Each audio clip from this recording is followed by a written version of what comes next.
પેલા જજ આટલો ઉદાસ કેમ બેઠો છે?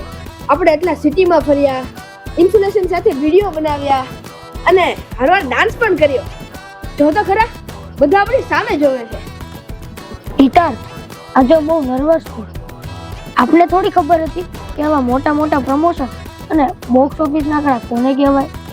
હા દોસ્ત, પણ આપણને એટલી તો ખબર હતી કે જ્યારે બીજા બધા છોકરાઓ વેકેશનમાં મોબાઈલ ફોન જોતા હતા, મમ્મી પપ્પા સાથે મામાના ઘર ગયા હતા, ત્યારે આપણે બંને આ ધગધગતી 42 ડિગ્રીના તાપમાનમાં આ ફિલ્મનું શૂટિંગ કર્યું. પણ એ વાતનો કોઈ મતલબ જ નથી ને.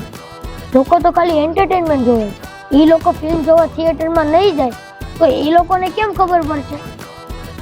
હા, એટલે જ આજે તમારી પાસે આવ્યા છીએ. હવે અમારી પાસે કોઈ બોક્સ ઓફિસના આંકડા કે ખોટા રિવ્યુ કે ખોટા વિડીયો નથી. અમે તો નાનકડો અને સાચો પ્રયાસ કર્યો છે. અમારી ફિલ્મ ભમરડો ચોક્કસથી તમને તમારું બાળપણ યાદ દેવડાવી દેશે.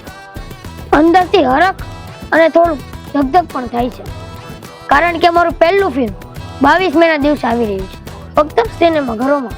કે જો તમે અમને મળવા આવશો તો અમારા આ સપનાઓ ચોક્કસ સફળ થશે. હાલો તારે, જય શ્રી કૃષ્ણ.